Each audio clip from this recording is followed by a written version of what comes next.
My name's Tom Harwood and this is GBN Originals. Delighted to be joined by one of the most effective campaigners in Britain today, Dr. Lawrence Newport. Now, Lawrence, you're the man behind the campaign that got the XL bully dog banned. Why? Thanks for having me, Tom. A couple of things really prompted it. When I was out on a walk with my dog at my local park, and there were two very large pit bull type dogs hanging upside down, gripping with their jaws on a tree branch, with their owner yelling, encouraging them to try to rip this thing off. I knew from my law degree, pit bulls are banned in this country, and these were extremely large, about triple the size of a normal pit bull. This prompted me, the kind of second aspect here. I went home and I decided to look, well, are there any actual effects of this? Like, can we see in any way this is actually doing something, or maybe it's not and it's completely fine? So first thing I did was I plotted on a graph all of the deaths to dogs in this country for the last actually 20 to 30 years. And I plotted this graph, looked at it, and you could see a spike only a few years ago where deaths to dogs triple. They go higher than they have ever been before, and that height maintained for a couple of years. And this told me, well, there is an actual problem here. Something has gone wrong. What is this? What has caused this massive spike? And when I looked into the data, it was very clear that over 50% of the deaths to dogs were caused by one breed, which is the American Bully XL, which was indeed this very, very large pit bull. So dog attacks, death by dogs, had risen hugely in recent years. And your research revealed that this was mainly due to one new breed of dog, a dog that's almost specifically bred to be as big, as vicious, as aggressive, and as lethal as possible. Yes, exactly. In fact, after the initial research, I began to dig into the breed, and what we found out over the campaign, not just from my research, but from indeed the small group that came together to try to push this forwards.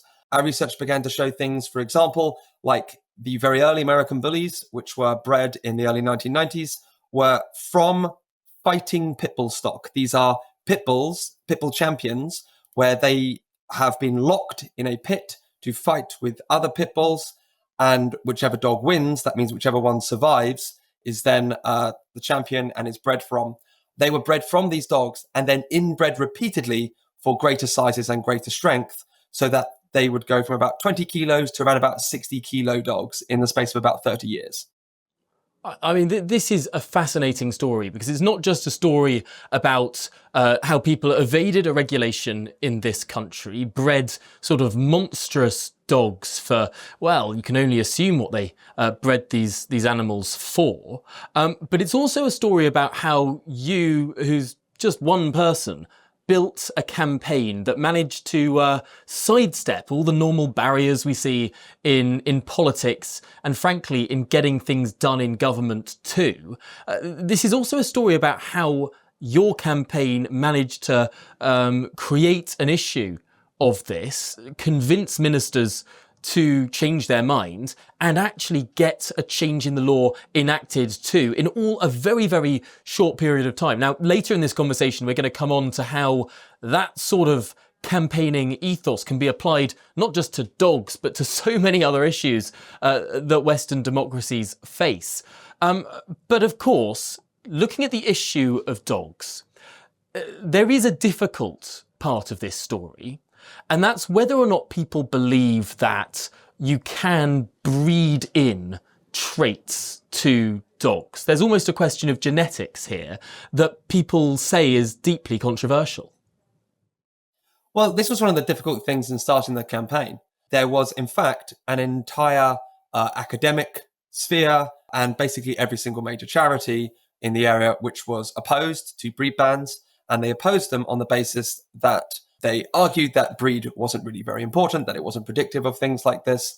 Obviously, the data showed that to be completely untrue. I can go into more details about all the incident attacks, but just taking the top line figure of fatalities, you can see that for a dog breed that represents less than 1% of the dog population, being responsible for around 70% of deaths to dogs is an astounding difference. And it's not a function of size. You can't find a single case of a Great Dane in this country killing someone. What you do now, however, of course, is We know that dogs are bred for specific traits. And indeed, that's why there are so many different types of breeds. Herding dogs are bred to herd, retrievers to retrieve, pointers to point, and unfortunately, fighting dogs are bred to fight. And it's exactly what happened with the American bullies. They were bred from fighting stock and then inbred repeatedly for greater sizes and greater strength, which results in a dog which was unpredictable and incredibly dangerous. So you sort of got yourself into a bit of a rabbit hole here after seeing these dogs in the park near where you live, realizing that these dogs are behind a huge proportion of attacks and of deaths. Can you? It's going to be a bit gruesome, but can you just explain some of the individual cases, some of the families that have been affected by these dogs that you sort of learned as you did your research? Yeah, I mean, some of the stories are pretty horrific. These are incredibly powerful dogs that, when they attack, are particularly brutal. There are cases of professionals, dog walkers and otherwise being killed, but there are also cases of children. Jack Liss was a young boy who was walking, was taken inside a house by an American bully that broke out of the house. It dragged him inside and it attacked him so viciously that when his mother had to identify his body, she had to do it using only his shoe. This is the level of brutality and the level of attack, and it is completely and utterly beyond belief to even try to imagine. I mean, just extraordinary stories like that seem to be becoming more and more common. A number of children, well, and frankly, the number of other dogs as well that were being killed by these dogs. Yes. But is that what made you start a campaign? Had you ever run campaigns before you ran this one? No, I hadn't run campaigns before. Indeed, I originally planned to just do an article on it. I did a YouTube video, but I was contacted by a victims group who said that because the whole kind of academic sphere and all of the major charities, nobody wanted to talk about it. People would talk about it behind closed doors. Vets and other professionals would agree behind closed doors, but nobody would speak in public. And so they said, they asked me to try and do something on it. So with this person and a group that we put together, we tried to do exactly that. And as I said to them, if we're going to do this, I want to get this done and I want to get it done quickly, because if we don't move fast, more people are going to die. And so we set up a small group. It was basically chat groups, ourselves, about 5-6 of us. All the rest of the team has remained essentially anonymous.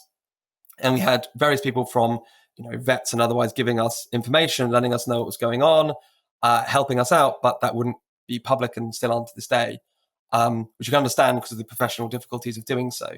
And we decided that something had to be done and that it wasn't going to happen automatically and we were going to have to do it. And that meant making everything we could out of the news stories, putting out as much information as possible, and being as focused on solving this issue as we possibly could. And that meant both applying pressure to government, as well as giving government the information that they needed to make the right decision, as well as kind of a relentless focus as much as we possibly could. Now, anyone that's dealt with government before will know how the number one default response from government when approached by campaigners, frankly, often when approached by journalists as well, is the fob off, is to say, oh yes, no, what a serious issue, we'll definitely look at that. And they put it in a filing cabinet marked the bin, and move on to other issues. I mean, they've got a lot on their plate. How do you keep up that pressure? And frankly, how important was the structure of the team that you built up around yourself? Oh, the team, anybody who wants to run a campaign, the first thing I will say is the team is the most important thing that you can possibly put together. This team of people deeply cared about the issue and they were details focused. It was the case that they would, that we were able to talk about things as they really were. And this meant if we were looking into data, they would leave no stone unturned. They would be upfront, honest about everything that they could find. And that they would do this at all hours of the day. I would wake up some mornings with a bunch of messages at 3 a.m. It was something which was constant and it filled up our lives, in all honesty. Without that focus, it just wouldn't have been possible. And without being able to talk to one another, without being able to focus on detail, and also to be able to take that detail and transform it into quick messages. Because my attitude is always, if you're going to give me your time, if you're going to listen to something I'm saying or reading something that I'm putting out, you could choose to do literally anything else. So I have to make this as precise and as concise and as engaging as I possibly can, whilst also being truthful. And that's the best campaigning that I believe that you can do. But as you say, for government, very early on, handed them, tried to get as close as I could to hand over information. They were very happy to receive it, said, yes, we understand there's a problem. We're not going to do anything on this unless it's a national issue of some kind. And so then the mission became very clear to me. Okay, we're going to have to make this a national issue, and we're going to have to do it really, really quickly. And that is what we attempted to do over the summer. It was actually from campaign start to the Prime Minister announcing it on video. It was about 77 days. Wow. So we did this as fast as we possibly could. And our hope was to do it before anybody else died. Unfortunately, that didn't happen. It was announced straight after a death. But otherwise, yes, we were very, very mission focused the entire time. And I'm very, very grateful to all of the team. They were, without them, it literally could not have happened. It reminds me of this anecdote that used to be told about FDR during the sort of New Deal era in the United States. I have no idea whether this anecdote is true or not, but it's quite a good one, so I like to tell it. And it's sort of a group of campaigners come up to the president and say, and they put across this really passionate case and for funding something or other. I don't quite know what it was. Made a really passionate case to FDR, and he sat there and said, yes, you've convinced me. And they say, well, are you going to do anything about it? He said, well, no, you don't have to convince me. You have to convince the country. Then I'll do it. And I suppose that's exactly the sort of impasse that you ran into there. But talking about the team, I mean, 3 a.m. messages, sort of insane levels of focus. It sounds more like a sort of startup company in Silicon Valley than sort of the traditional pressure group. I mean, really high performance organizations seem to have this level of dedication, dare I say it, obsession. It was definitely obsessive. You're exactly correct. And it is very hard to replicate that. And a lot of places take a lot of time to try to find people like that. It is something which since then, in the years since, I have really realized just how rare that really was and how incredible it was. It came together almost kind of naturally. You know, a few people contacted me on the back of my blog and video, and I just threw us all in a chat together. For example, one of these people, I had a very long phone call with her when she first asked to chat to me. It was about 3 hours. And she is, I think she wouldn't mind describing her as definitely an obsessive. And she talked at me for about 3 hours. I wrote notes about everything she said. I came off the call and thought to myself, okay, that was 3 hours of high intensity. I'm not sure that anything really came out of that. We'll have a look. And I read my notes and I realized that she had uncovered almost certainly an international scandal. And that story became the Killer Kimbo story. This is a dog that was bred in America that all of the breeders, or a large number of breeders in the US, know. In fact, he's called Killer Kimbo. Nicknamed because several of his offspring have attacked people and some have killed people. At least one of the people killed in this country was killed by a relative of his. And this Killer Kimbo, he is so inbred, he has the same great-grandfather 4 times over. He was bred for larger skull sizes and larger shoulders. And she could show that 50% of the breeding stock in this country of American bullies were directly related to Killer Kimbo, sometimes on both sides of their family tree. So how many dogs is that? I mean, this sounds, I can see why you would have sort of had this 3 hour rant and sort of thought, well, this might be a bit loopy, but I mean, it turned out not to be a conspiracy, but actually true. No. How many dogs are related to Killer Kimbo? Thousands and thousands. Thousands and thousands. This is an intense breeding environment, and these dogs are being shipped over. They were worth a lot of money, and people were shipping these dogs over. And there's 2 stories here. There is the story of the people who bought these dogs knowing what they were buying, and then there were the people who were told that these dogs were bred for temperament, and that though they looked very aggressive, were actually bred for temperament. This is, in fact, the line that was kept on several of the breeder sites. In fact, the RSPCA quoted as saying, well, some breeders, this is in one of the parliamentary committees I was a guest at, the RSPCA spokesperson brought this up and said, well, they were actually bred for temperament, some people say. Well, if you look at what the breeders said, and if you look, of course, what happened, this isn't true. And you certainly don't get temperament by inbreeding to this extent and inbreeding from fighting stock. And then, yes, having thousands upon thousands of dogs in this country related to one dog nicknamed Killer Kimbo. I mean, it just is an extraordinary story when you put it like that, but it does sort of require rigor and sort of academic nous to put it all together and find out half the dogs are related to one particularly violent dog, and that violence is there in the bloodline. It's sort of bred into these dogs that they will be aggressive, that they will want to kill. And you can sort of see this on a lot of the websites that were advertising these dogs. I mean, they sort of, it's almost like they were a fashion statement of violence. I mean, you know, firearms are very hard to get your hands on in the UK.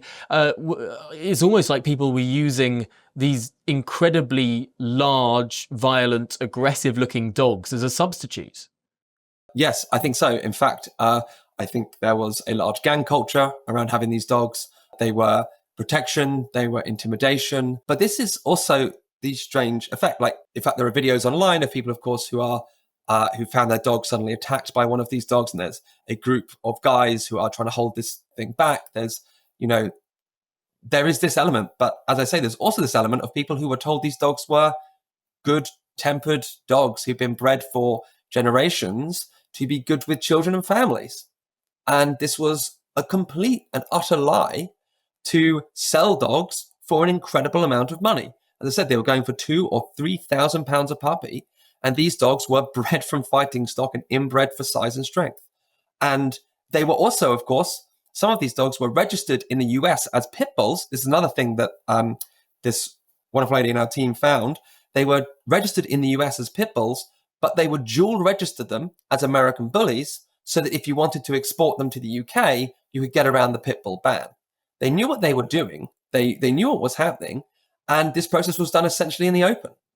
No, it is extraordinary when you put it like that, but also sort of slightly sadistic and pernicious to tell families that these dogs that had, well, I mean, we all know how dogs behave. You know, like a terrier will never have seen a sort of a ferret toy before in its life, and instinctively will grab it in its mouth and sort of shake it around. I mean, there's just something in the DNA that they like doing that. As you using your example, retrievers, pointers. They don't have to be trained to have certain instincts.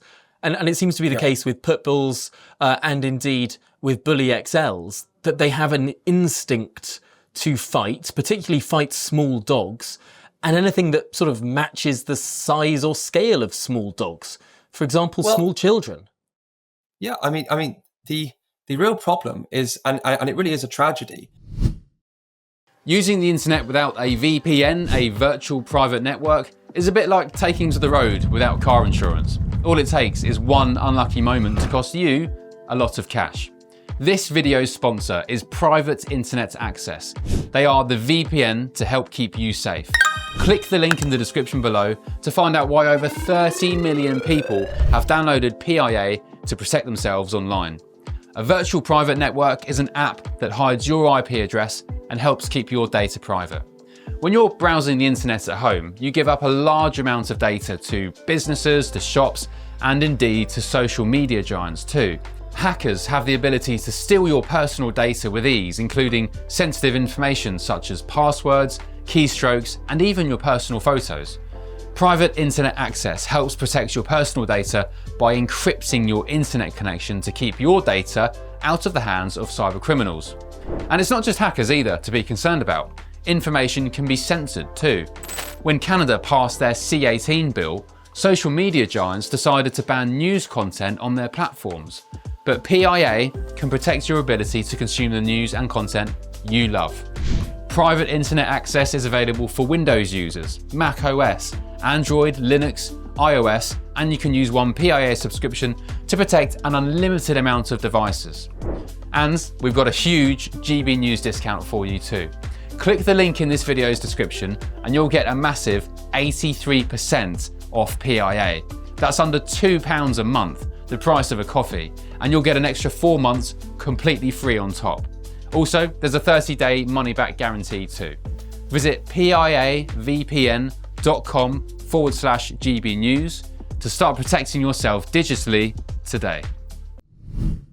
Pit bulls were bred for the last 100 years, particularly in America, for dog fighting, and they were bred for gameness. Gameness is a term for how much punishment you can take as a dog and keep on fighting.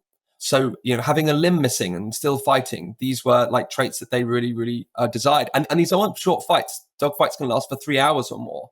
And it's whichever dog wins is then bred from. In fact, the person often quoted as beginning the pit bull breed, his nephew was killed by one of his dogs. It is the case that these dogs were bred to be moved from cage to pit. They were not bred to be in the house. And you can see this in anywhere where pit bulls are legal. They end up around about 60 to 70% of all deaths to dogs will be pit bulls. And this is why when those stats here, suddenly we have a tripling to deaths of dogs, the highest ever on record. And we find that 60 to 70% of deaths of dogs are from a pit bull inbred for larger size and strengths. This isn't actually a surprise, but it is, of course, something that the academic area and all the charity sector in this country had spent years saying the pit bull ban wasn't necessary, we should bring them back. And to them, this was extremely inconvenient, and so they did not want to deal with it.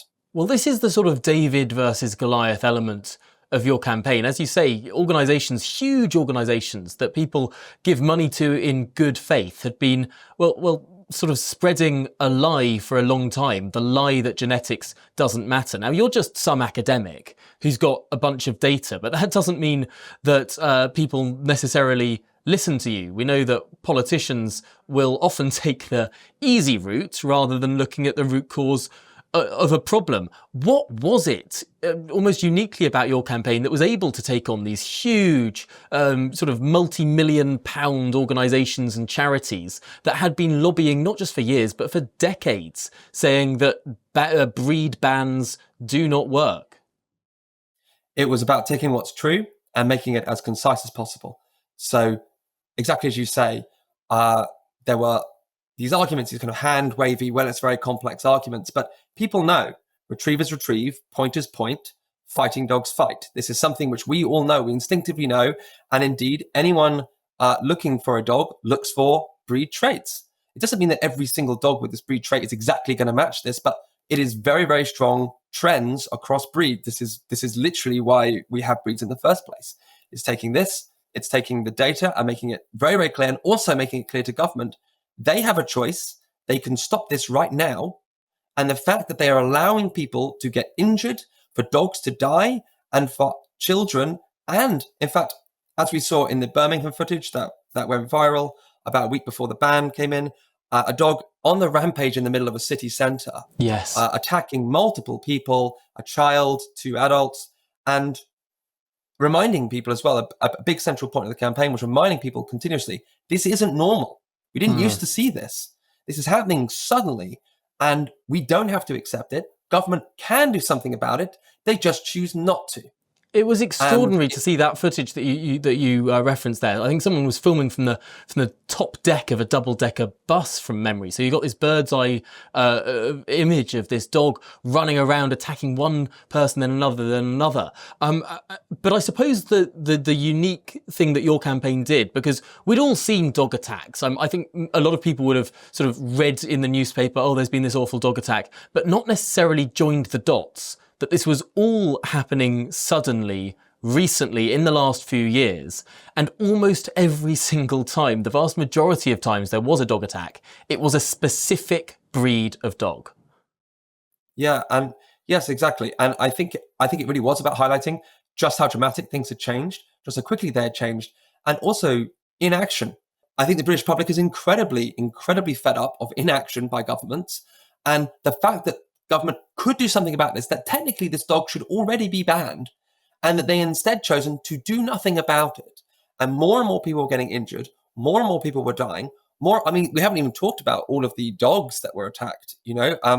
One person wrote to us, they had been a medic, I believe in the RAF, and they said that their dog had been attacked by a bully. It had its throat ripped out in front of them, and they watched it choke to death on its own blood. And they said this is worse than anything they had ever seen in any battlefield. Like, this was beyond horrific. It's so up close and personal, and so out of nowhere. You're just on your walk, and suddenly this dog breaks out the bush line, and that's what happens. And this also, of course, doesn't touch on all the people injured, like in that Birmingham footage, which I think one of the big key differences of that footage as well is you are seeing a dog that isn't under threat, is attacking person after person after person. It chases people that are running away. And a lot of the response have been, well, they only do this when they're threatened. This wasn't true and never had been true. But seeing it in the footage, it becomes undeniable. This dog is chasing person after person after person. It is enjoying what it is doing, and it is attempting repeatedly to do as much damage as possible. At what point did you know you'd won? After that footage, so that footage was only online very, very briefly. But again, because of the obsessive nature, one of our team happened to be on TikTok, saw the footage, downloaded it, and immediately uploaded it to Twitter before the person had deleted this footage. They deleted it after an hour. I believe later on they re-uploaded it again, but posted it within half an hour, it was suddenly exploding. And this was at midnight, and we were getting, tens of thousands of views, then hundreds of thousands of views, and then eventually millions of views. I woke up to basically multiple texts at 4 a.m. telling me I needed to put out all the facts right now. And so after months of building this up, I put together a thread, and multiple conservative ministers then started talking about it online, openly saying something had to happen here. Then there was a long pause for a few days. This is when the Killer Kimbo story broke as well, because nobody would cover the story either. I couldn't get anyone, or I was also worried because the person who they needed to talk to was someone who, they will talk for 3 hours. I'm thinking, well, a journalist is going to think I'm mad, but trust me, this is real. I promise you, this conspiracy is actually real. And when actually that was investigated, they found that all of that was true. And a few days after that, the government had again gone quiet. We hadn't had anything. We continuously were posting. We were sending everything we possibly could to them. And then someone unfortunately was attacked in their back garden, defending their mother, who was attacked by two American bully types. And he sadly died defending his mother. And then a few hours after that, Rishi Sunak announced it, but didn't just announce it. It was announced by a video, which also told me that they understood that this was now something extremely important and that they had to do right now. And they wanted the public to see.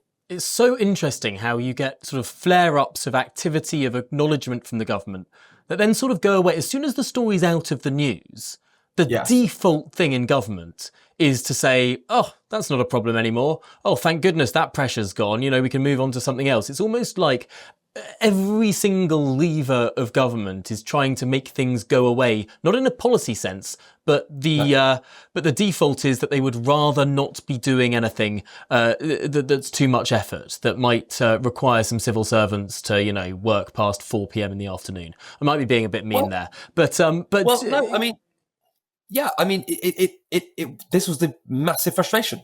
One thing that we did actually with yourselves, which was absolutely fantastic, I must say, GB News was early on. Nobody else would cover us. And GB News did listen to our arguments, let us actually put those out there. We other news sites were, let's say, it took a lot longer. So, without yourselves, I think the early days of the campaign would have been incredibly, incredibly difficult. But we released a survey with yourselves showing the British public supported this. This was about a month and a half into the campaign. No reaction, no pickup. It didn't seem to make any difference to them that actually it was popular, that the arguments made sense. The only thing that seemed to make a difference was 2.5 months of us everywhere we possibly could, targeting, online. Twitter is incredibly good for reaching out to government directly and putting out as much messaging as we possibly could in all directions we possibly could in the areas where politicians or their friends or family will be reading about this. The way I always describe it is, it's not until they see it around their dinner table that people are talking about it, then they think they should act on it. And then they look, is it popular and is it right? And I think, unfortunately, that is the way that this functions. And so we did everything we could to get it around the dinner table of politicians. That was really our model for this and is what we maximized for. That's so interesting, because so many campaigns will come out with a poll saying, look how popular this is. But what you're saying here is that that's precisely 180 degrees the wrong way round. You first need to get people to realise there's an issue, and it's only the sort of polls that sort of convince the politicians that the thing they want to do is a politically viable thing to do. It's almost like you have to convince them of two things. Number one, it's the right thing to do, and number two, people will like you for doing it. It's two separate parallel arguments. Yeah, and the most important people that they're maximising for is people around their dinner table, people that they like. And if those people like them for it and think it's a smart thing to do, this is also another thing. You have to make it's smart. It's a clever thing to do. It's the right thing to do, and it's a clever thing to do. And of course, this is the tactic of our opposition in this, the RSPCA and otherwise. They said, well, it's much more complex than this. It is much more difficult than this. And they did this through a variety of different arguments, which we can discuss as well. But if you're interested, there's a whole other side to this as well. But the focus here is to try to make it, or the focus from us was to try to make it something that it really was, which is one, the right thing to do, two, something which people will be grateful for you doing, and three, that there's reason to dedicate time to it, that it is the right and it is the smart thing to do. Smart is such an interesting word there, because obviously the argument from the anti-ban groups, of which there are many with lots of full-time dedicated employees, lots and lots of funding, is that everything's more complicated, as you were saying. That your solution is simple, simplistic, and perhaps stupid by implication. You know, you don't understand what you're talking about. And so often we see this in various political arguments that, oh, it's so much more complicated than the thing that you think is the simple answer. It can't possibly be the simple answer. I can think of so many different issues over the last 5 years in British politics where actually perhaps the simple answer was the correct answer, but people have been able to get into the head of ministers, of politicians, of decision makers, of civil servants to think, oh, aren't you clever because you're thinking so much more deeply about this really obvious to solve issue by not solving it. They were almost trying psychological warfare. Yeah, I mean, that's exactly it. I saw some people in the area who were posting about us, talking about, how we were engaging in misinformation. You know, this is exactly the ploy. It's exactly the plan. It is a way of trying to say, well, yes, of course, they sound like this is a very easy solution, but actually it's much, much, much more difficult. And actually, when some of these groups eventually polled their own professions, they found that their own professions were split 50-50, but one of the overwhelming opinions were, I think our official stance is confused and doesn't actually make sense.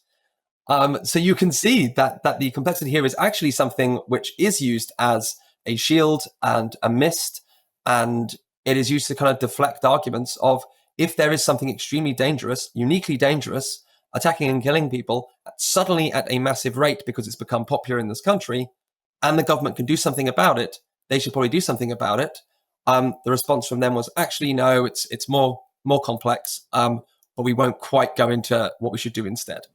Yeah, and that's sort of the obfuscatory way to try and make the decision go away. Just make it seem more complicated. People instinctively want to move on, don't want to dedicate too much time to it.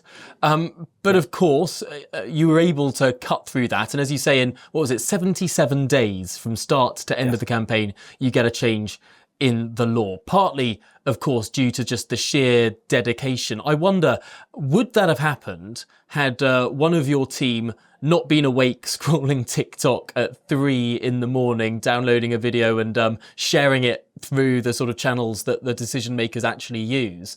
I mean, had that not happened, we could still be in a world where the XL Bully Dog was being bred and not banned in the UK.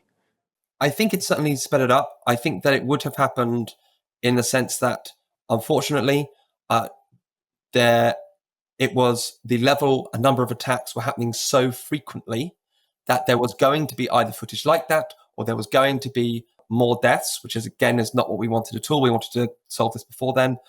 And unfortunately, as we saw, this was just what happened. And your organisation was more effective by being everywhere everything all at once and being across all of that. I mean, that's got so many lessons for various, not just campaigns, but just organizations, high performance organizations. People get in early, stay late. It's the kind of culture. I mean, Elon Musk in the early days of PayPal was sleeping on the floor, in the office to get up and start again. I mean, it does seem that there are sort of, well, frankly, high performance people and low performance people. And that can be applied to not just campaigns, but basically anything in life. Yeah, I mean, but it's also about different people's skill sets. Like for myself, there are many things that I am much better at than other things which I'm much, much worse at. And one of the great things in having a team like this is being able to have people step in and do different aspects. It is also the case that it really is about obsessional focus. It really is about really, really focusing. I mean, I'm sure that I was very difficult to be around during those 2.5, 3 months because I just wanted to talk about this thing all the time because I wanted it solved. And I think that's true of the rest of the team as well. And so in a sense as well, the reason why we could message each other all the time was because we were very focused on the data, we were focused on the goal, and we were also able to discuss with each other because those around us, I think, probably didn't want to hear about this as much as we would talk about it. How do you tap into that obsessiveness? I think it's a really, really, really good question. I think for some people, certainly some people on the team, it comes to them as like an inspiration, and then they just really want to throw themselves into a subject and really dig in. Several of them I know have moved on to other things now, not campaigns, but other things they've thrown themselves into. For myself, I think I like to try and find ways to improve things and make an impact. And then I look for things that look like something can happen quickly in, and why isn't it happening now? And how fast can I turn this around? And then I try to put together a group of people who want to do the same. People have called this the posting to policy pipeline. And in addition to this being a wonderfully alliterative, plosive sort of expression, it's also sort of for the first time something that we're seeing new in our politics. People obsessively posting about things online. Actually, not that the online world is no longer something that is separate and distinct from politics or governance or policy. I mean, the online world, to some extent, is becoming more and more conjoined with the real world. So, what are your thoughts on the posting to policy pipeline? So, this is very much a part of the story. It is definitely the case that without being able to post in this way, we wouldn't have anywhere near the effect that we did. And targeting as well where we're posting. We posted a lot on Twitter. We really focused heavily on that because that's where the politicians and journalists are most. It is, however, the case as well that it requires a lot of meeting people. It requires emailing people. It requires calling people. And it requires reaching out as much as we possibly could to find every single path we possibly could. There are many paths we tried which didn't really go anywhere, but we attempted. And it is really trying everything you can, measuring, okay, is this path going well? Is it not? If it's not, we need to close that. We need to move on to the next thing. And it's also managing time with your team as well. Like there was multiple times where people just got burned out. And, we'd have to say, like, step away from your phone for a weekend, come back at the end of it. We got to go again. And it's also, of course, focusing on stories that cut through to the general public. Things that they can read about and say, wow, I was not aware this was happening. But of course, the conduit through that, as you mentioned, was primarily Twitter, as it was then. I wonder if would it be possible to achieve the same campaign outcome in the same sort of timescale? Now, of course, we're seeing a greater fragmentation of the online sort of discourse space, especially in the UK. We've seen a huge migration of people on the centre left away from a platform like Twitter towards platforms like Blue Sky. Frankly, at a time now that we have a centre left government in the UK, a lot of those MPs are no longer on platforms like Twitter. A lot of those journalists are using platforms like Twitter less and less. We're seeing sort of this partisan polarization of the online space. Will that make it harder for the posting to policy pipeline to exist? I think that is a really, really interesting point that I've thought a little bit about over the past few months. I certainly think that because it's more fragmented, it is more difficult. However, it is also the case that now you can target audiences even more expressly than you could before. You really can now think, okay, what's my messaging going to look like on this platform? What's my messaging going to look like on this platform? And you can maximize for those. It's not saying being dishonest in any way. It's actually just saying, like, what are the kinds of things, the frames of reference that make the most sense to this group of people and this group of people? I don't think that's necessarily necessary at the moment, but that might become much more important if that trend continues. This very neatly brings us on to the next part of the conversation, because once you got XL Bully Dogs banned in the UK, you moved on to two new projects. One, a campaign called Crush Crime, and another, a campaign called LFG, Looking for Growth. At least I've been told that it stands for Looking for Growth and nothing else more expletive. But what is the status of these two campaigns? Let's start with crime first. Crush Crime is a campaign you started because it seems that crime in the UK has been spiralling out of control. Yes, Crush Crime was started. I wanted to run campaigns. I wanted to throw my effort. I've been doing some campaign consultancy since the Bully XL campaign, and after all of the threats and etc. that really happened there, I took some time out, took some time away, and I then decided, yes, to throw myself into. Yeah, people might not quite get this, but there was a lot of vitriol posted your way and to some other people as well. I mean, even victims of XL Bully Dogs. I mean, a lot of the people who were fervently anti the ban were saying some really quite threatening things towards you and your team. Oh yeah, very strangely, once the ban had been announced, before the ban was announced, I didn't have nearly as much, but once the ban had been announced, it became absolutely almost intolerable. I had to leave where I was living for a few weeks. I get out of the city. It was extremely, extremely bad for myself. And yes, they were trying to find who the team members were. They were trying to dig up things. There was, groups of people trying to work out where I lived and all of this kind of thing. And these were Bully XL owners. Were these violent people? Some of them were owners. It's very difficult because a lot of them were completely anonymous accounts. So I still don't really know to this day. Like, some of them were operating on Facebook. They would send to everyone I knew. They managed to track down a bunch of people I knew, and they would send defamatory material to them. They ran defamatory petitions to try to get me fired and all of this kind of thing. So it was extremely, extremely bad for a while. Even at the time, I was just finishing up working at university, and they told me they were receiving one email a day from different email accounts claiming the most outlandish and worst things that possibly could to try to get the university to investigate me and then fire me. So, which university stood behind me on, and I must really, really thank them for that. It was extremely good of them. But yes, after this, I'd taken some time out, and I decided that I wanted, crime was something where I thought that so many people around me had had their phone or their bike stolen in the past 3 or 4 months. I thought, similarly to before, I thought, well, let's actually look into this, start looking into the figures, and it's extremely, extremely bad. And then asking, well, how do we solve this? And that got me looking at the power law of crime. This is that 1 in 10 offenders in this country, this is from Ministry of Justice figures, 1 in 10 offenders in this country are responsible for over half of all crime.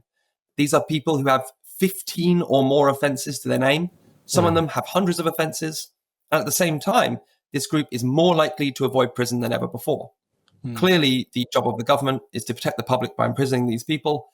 Doing so, we know, drops crime rates dramatically. Again, quite a simple solution that, it's when we're talking about criminals, it's not your common or garden petty thief. It is the people that keep being arrested, released, rearrested. The most prolific criminals in the land, just lock them up. It's a simple message. Again, I'm sure you're going to have people saying, oh, actually, it's far more complicated than that. Oh, no, there's sociological factors and you need more table tennis tables in community centres and all the rest of it, and that stops crime. It doesn't. But before we dive into that, there will be some people listening who think, sorry, you've just received a horrendous ordeal from violent associated people trying to get you fired, finding out where you live, all of this sort of stuff. And you think, God, that was an ordeal. I'll go after something a little easier, like the most prolific criminals in the country. Yes. Someone actually brought this up to me about a week before I publicly launched, and I thought, yeah, I hadn't actually thought about that. But I was too far in. No, I think it's just simply the case that we, have to live in this country, and I love this country, and there are just so many things that can be done to improve it, and some of them seem so obvious. Like you said, like people who are committing, these are 15 or more offences. These are not even people on their second or third chance. We're talking here 15 chances. And some of them have literally hundreds of offences. And we are not imprisoning these people. This seems completely and utterly absurd, whilst at the same time we have the highest shoplifting on record, phone thefts up by 150%, knife crime is increasing rapidly, and a third of all knife crime offences are by repeat offenders. This is completely something which the government should be solving. And instead, of course, they're claiming that because there has been consistent failure to build prisons, we can't build our way out of this. It's obviously untrue. You can indeed build prison spaces. The government hasn't done over the last 15 years, but it is actually possible to do this and thereby dramatically lower crime rates. Yeah, I mean, from memory, the stats, I mean, over the last 15 years, we've grown the number of prison places by only a few hundred, while the population's gone up by almost 5 million people. I mean, it's almost pathologically nuts. Yeah, and in the period before that, I believe from 1997 to about 2010, they added about 25,000 places. Yeah, since then it was like only a few hundred, and yet the population has increased by 6 million, 5 or 6 million. Given that, it is unsurprising we've suddenly run out of space. And indeed, they are building some more prison spaces, the current government, but it will be nowhere near enough, and we'll be in the same position we're in right now in 2 or 3 years, simply because also we are increasing population, and simply because we have so many prison spaces to catch back up on. This is a true failure of past and, if they're not careful, current government as well. And again, it does seem that the solutions to this problem are almost staring politicians in the face. And yet there is an entire industry that is trying to convince politicians to not do the thing that has worked in the past, i.e. actually enforce the laws that are on the books and lock away the bad people. Instead, you have entire industries, well-funded, often publicly funded industries, yours and my taxes, going to pay for organisations that then lobby the government to change government policy. I've never understood why taxpayers' money goes to organisations that seem to only exist to change government policy away from what it doesn't make any sense. And yet, there is an entire industry of, I'm sure, very well-meaning people who believe that literally anyone can be reformed, anyone can be changed. If you just give this violent offender a 16th or a 17th chance, perhaps they won't hurt anyone again. And again and again and again, we learn that theory, when you spell it out like this, that sounds so utterly bonkers, simply doesn't cut the mustard. And it's also something which enables government to not deal with the underlying problem at all, to not build prison spaces, to say that this is because they are choosing, a different path, when in reality it's because they've failed to do that and they don't want to have to face up to it. And it's also the case that, for example, rehabilitation programs can indeed run inside prisons. The first duty of government is to protect the public. If they then want to attempt rehabilitation programs, it's completely and utterly fine. But when you have offenders on 15 or more offences, again, some of these people have 300 offences, and they are spending sometimes no time at all in prison, sometimes 2 months. It is completely unacceptable. And this is not even some of the violent cases. Some of the violent cases we see, there is one case of a man who had about 20 previous offences, including 3 or 4 for violence, and he beat his girlfriend so badly, she wrote his name on the wall in blood because she thought she might die, and she wanted to point the police to him. And he received, I believe, 3.5 years in prison. So we'll be out in under 3. This is obviously completely and utterly unacceptable. And any member of the public who you were to ask that to would say exactly that. And it is strange to me that government is not responding and doing what is obviously the morally right and indeed the most effective thing to do, which is to imprison these people. But again, as you were saying in the conversation about bully dogs, I mean, there might be a whole host of government ministers, a whole host of MPs who agree with you, but government always follows the path of least resistance.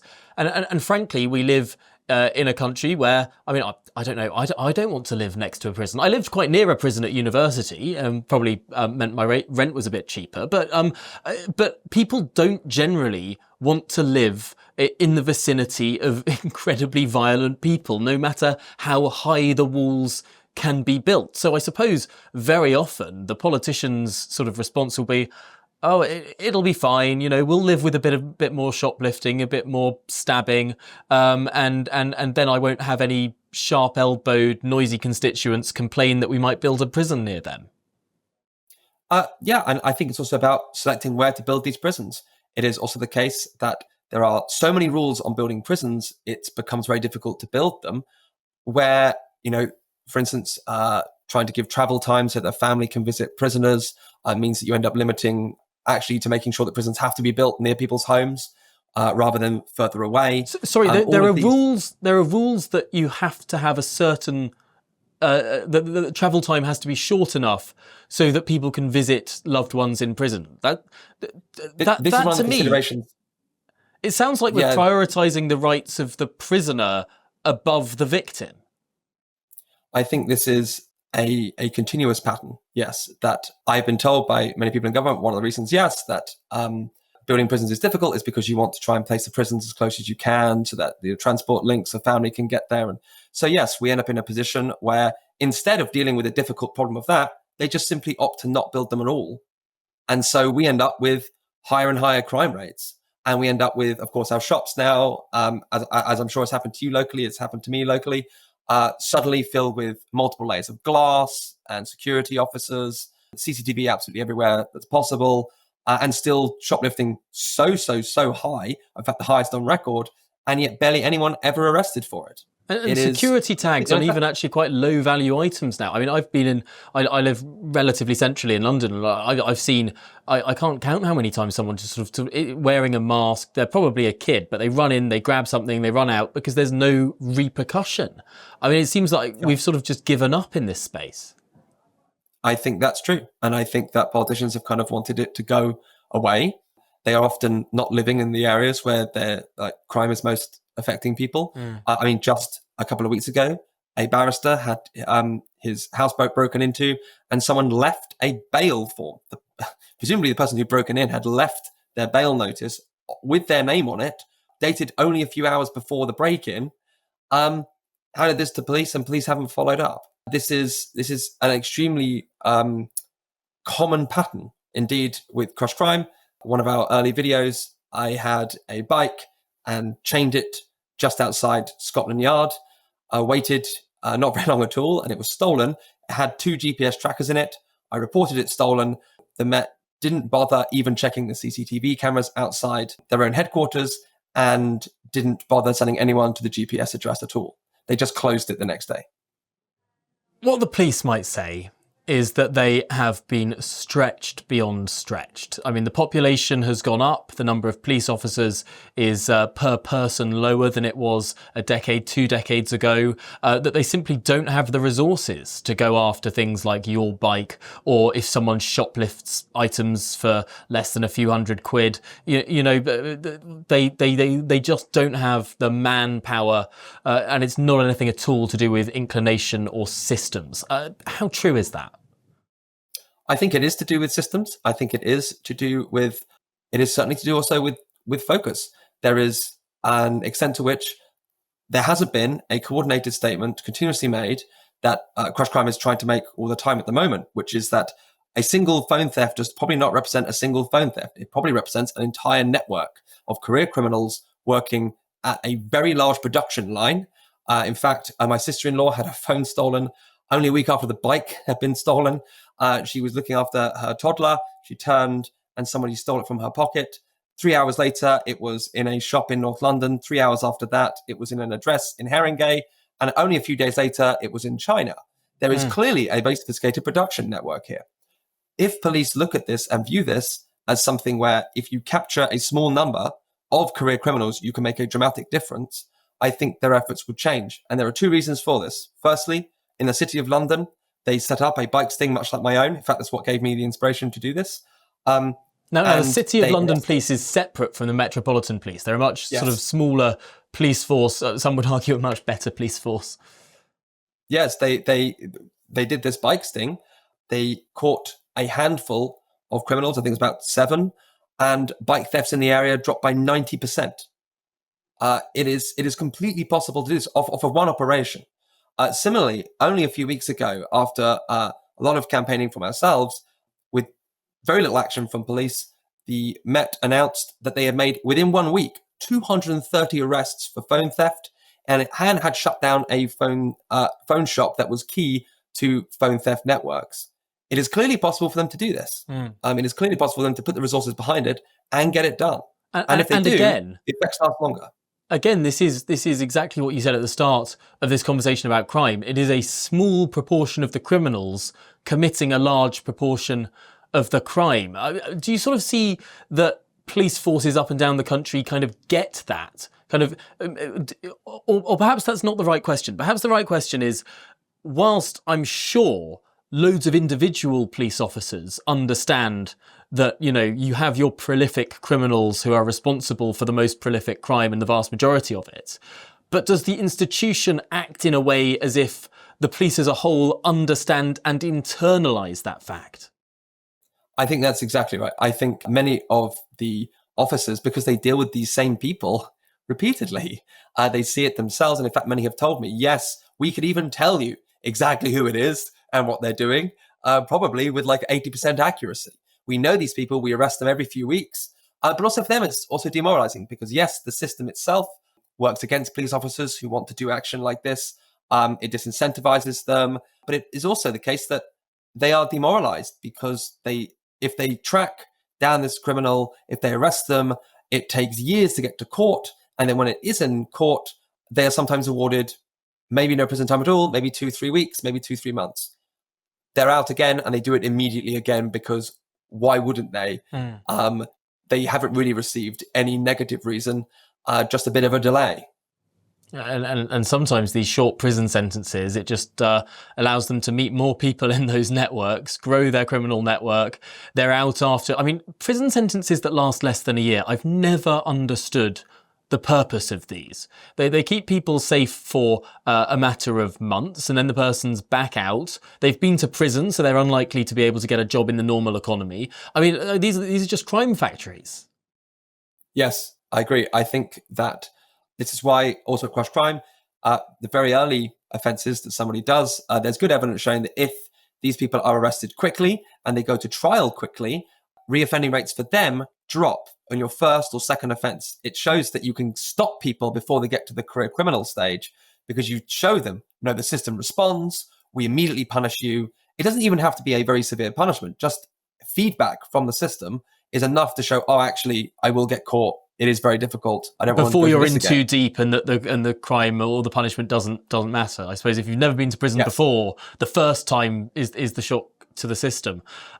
Yes. One of my favourite, I don't know if favourite is the right example, is the right word to use here, but one of the most poetic examples of a small number of people being responsible for a large number of crime happened in Ireland. I don't know if you saw this story about the burglaries, I think it was in the west of Ireland, where there was a tragic car crash that killed 2 or 3 people who were driving the car, obviously driving it at speed. I don't know sort of when exactly this was, but last year or two.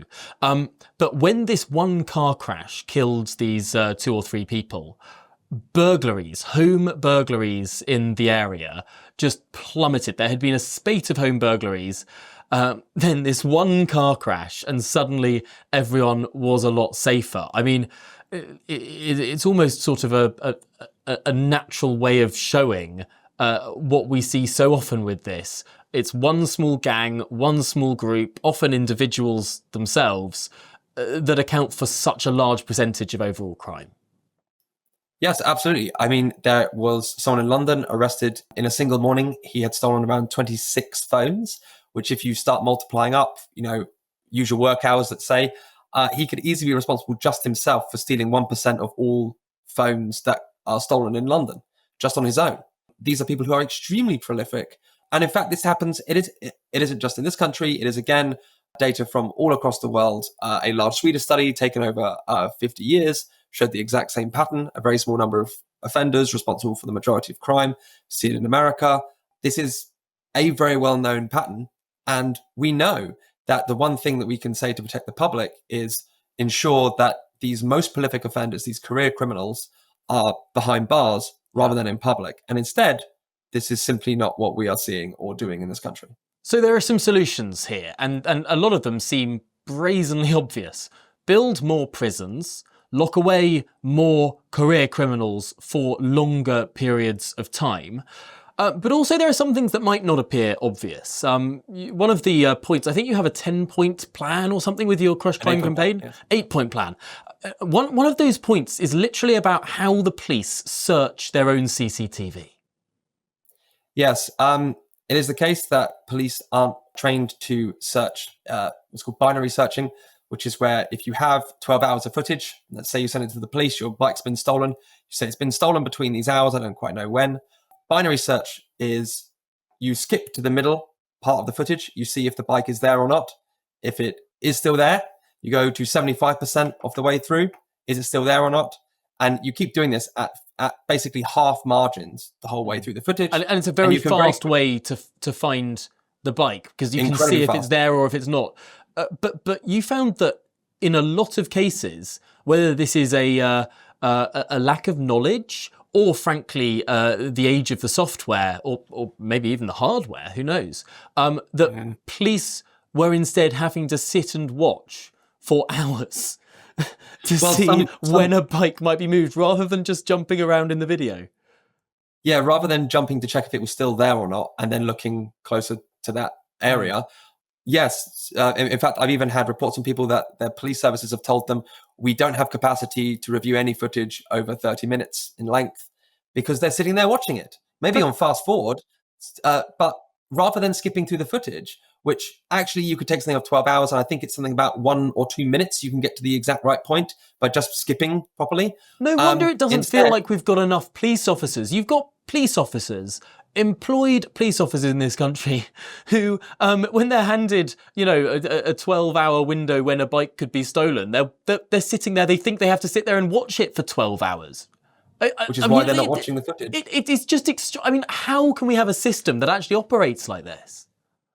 Well, this is why it's completely broken. This is exactly it. Like, it is a system at breaking point, exactly as you say, because of things like this that are getting in the way. And this is without even talking about all the other kind of, there are systematic problems, there are problems with powers, there are problems with some resourcing and choices and so forth. But yeah, in just this way, you can see why many of them refuse to look at the footage, why they don't want to resource looking at the footage. I mean, there's even now ways of artificial intelligence can do the whole thing for you. But they haven't invested in that or even attempted to do so. And goodness knows when they will do that, if at all. Right. Well, Lawrence, you've banned a dog. You're taking on the surge in huge numbers of crimes in this country.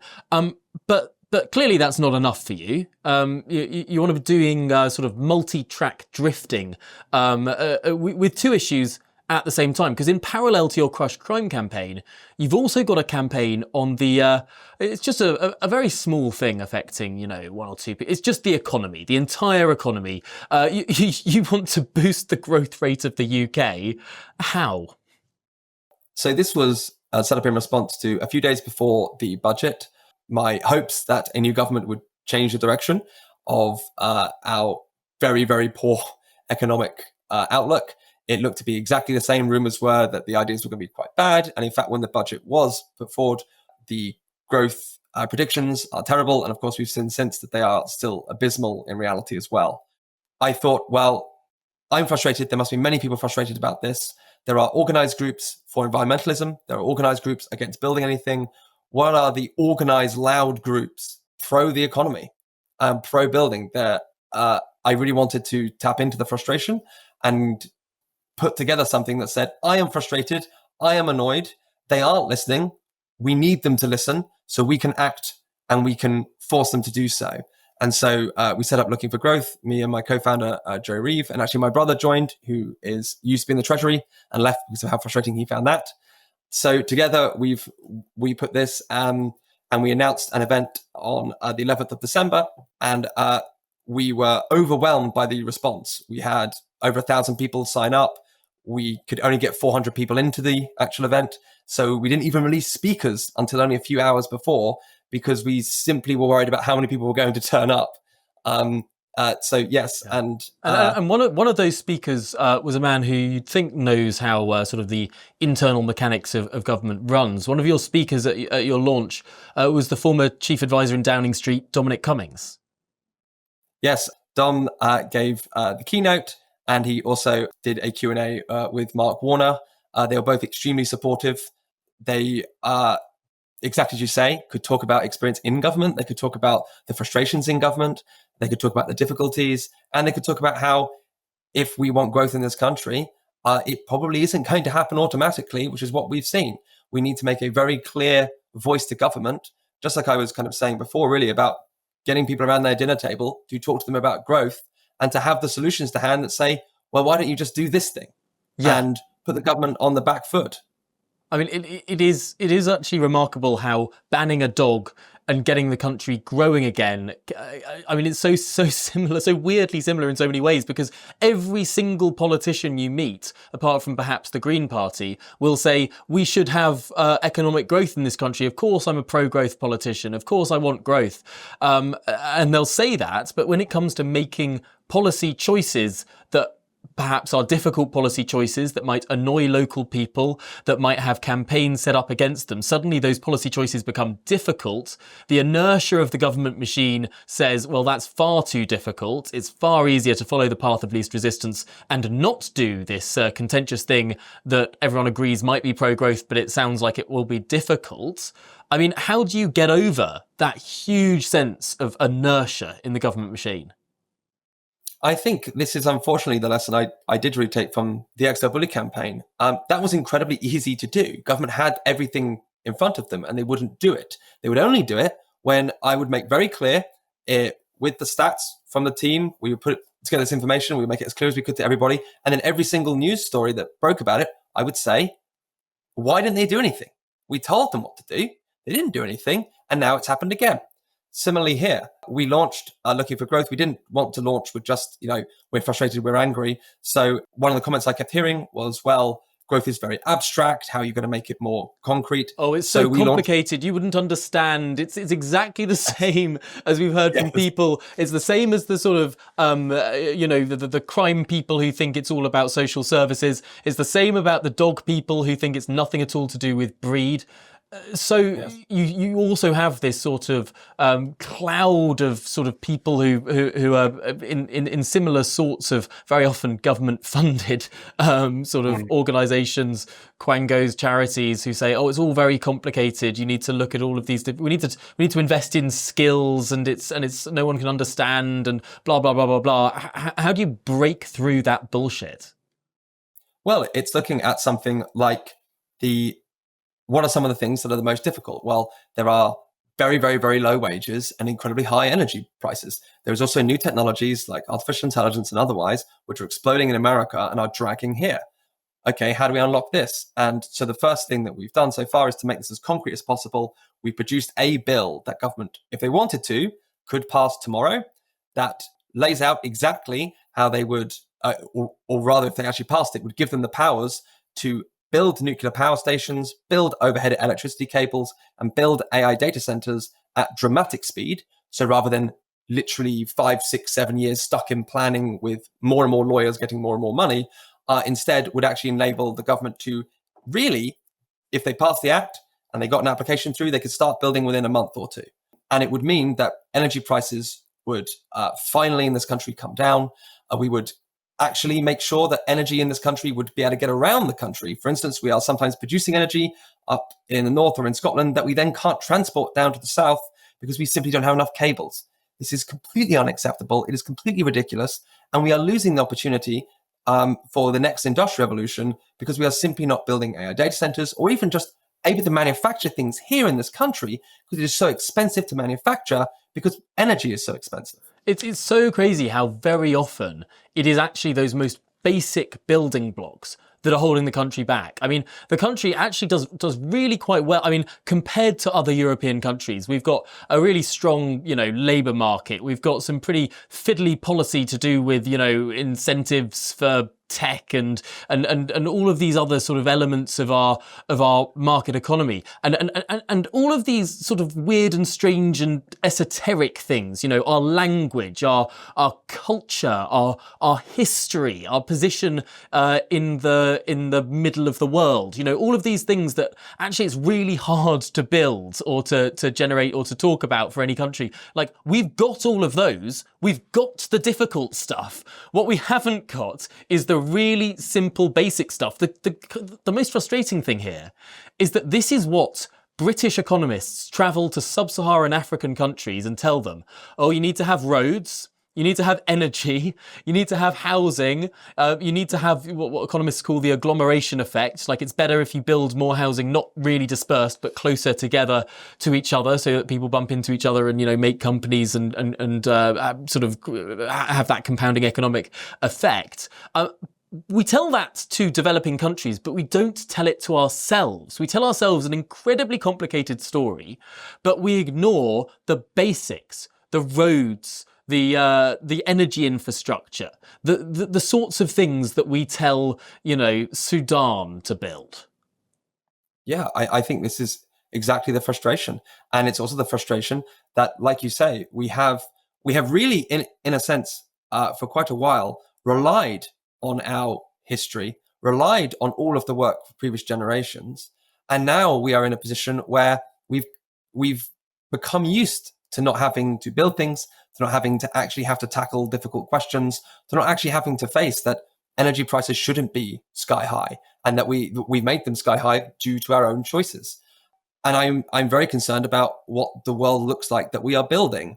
What does it look like in the next 10 or 15 years? We've already had 10 or 15 years of complete stagnation. People see higher and higher bills and their wages have not increased. And if you look at where we might have been had our growth maintained as it once was, people would be on maybe double the amount of money that they are currently receiving. It's completely and utterly unacceptable that we are still trending in this direction. The new government, it is the same thing, if not worse. I mean, recent GDP figures, 0.1%, but when you take on per capita, life is actually getting worse for people. Yeah. This is something which needs to dramatically change. And I think the lesson that I keep taking from this is the only way you can do something like this is to make government have to listen and to make them have to defend. We have given you a bill that would allow you to build this thing. And again, that's that simple solution that time and time again, just like with the bully dog attacks, whenever there's a dog attack, it's like, look, this is what's happening. Now, whenever there's a new statistic about inflation going up or growth going down, the per person recession that the UK is now in, every economic indicator that is flashing red, every single time a new statistic comes out, and it seems to come out on a weekly basis now, you can point and say, look, Here's how you fix it. Here's something you can positively do to make things better. Well, Lawrence Newport, where can people find you if they want to find out more about your campaigns? It'll be fantastic for them to join us at crushcrime.org or lookingforgrowth.uk. We have mailing lists, which will be great for you to sign up to. We are constantly, for instance, at Looking for Growth, we are always looking for volunteers and people to pitch in and to help out. Just this week, people donated to send physical copies of the bill to every member of Parliament. And we had over 1,000 donated. So some people are getting several. We are, a small group of us came together and we packed these within a few hours. Volunteers like this make all the difference. People have helped us at every single stage. So please do, yes, crushcrime.org or lookingforgrowth.uk.